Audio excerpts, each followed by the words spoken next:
By the end of this video you'll understand why Google's latest AI announcements aren't about better technology, they're about systematically removing your ability to choose what AI does for you.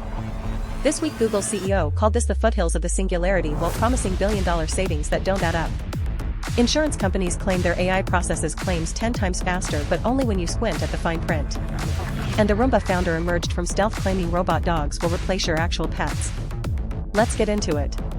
Google just announced Gemini 3.5 Flash will slash enterprise AI costs by more than $1 billion a year. They made this claim at I/O 2026 alongside the actual model deployment, so the technology exists. But here's what's suspicious, that's a conveniently round number with zero specifics. Which enterprises? What baseline costs? How did they calculate these savings? No independent verification, no adoption timeline, no variance estimates. Meanwhile, Demis Hassabis from DeepMind actually did say we might be in the foothills of the singularity at a public event. The quote is real and documented, but everything else is fantasy. Singularity claims have been made repeatedly since the 1990s with zero track record. Foothills is vague enough to never be wrong, it's just we don't know what we're talking about with better marketing. And Google AI Studio can now generate Android apps from natural language prompts, complete with an embedded emulator preview. The feature was demonstrated and the product exists. But vibe coding is marketing jargon masking prompt to boilerplate generation. No mention of code quality, security review, or production readiness. The preview label suggests output still requires heavy manual refinement. It generates Android scaffolding, not apps, but prompt to scaffolding doesn't sell conference tickets. Here's what Google isn't telling you about these three announcements. They're all part of the same strategy, the systematic removal of human decision points. But before I explain what that means, I want your hot take on this. Comment below, do you trust Google's billion-dollar savings claim or is this just marketing math designed to sell enterprise contracts? Now let's talk about insurance because IndusInd General Insurance says their AI cuts claim processing time by up to 10 times with 70 to 90% automation rates. That 10 times number is doing a lot of work here. It's probably true for the 5% of claims that our car has dent, pay $500. The other 95% involving actual investigation, fraud detection, and complex damage assessment? Still need humans. Insurance is regulated and auditable, so some speed up is real. But up to 10 times is marketing speak for sometimes, under perfect conditions, when the stars align.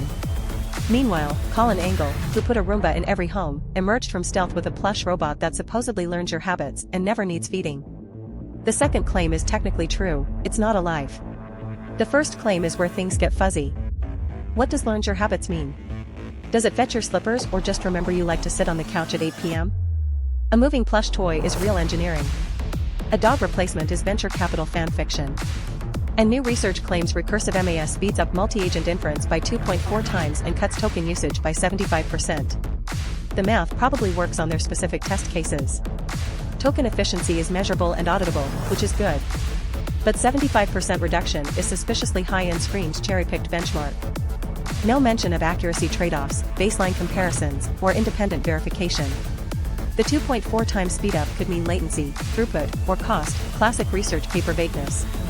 Real gains exist, but that 75% number is doing Olympic-level gymnastics. Drop your hot take in the comments, would you trust a robot pet to replace human or animal companionship, or is this just Silicon Valley solving problems that don't exist? Here's the thread connecting all these stories that everyone missed.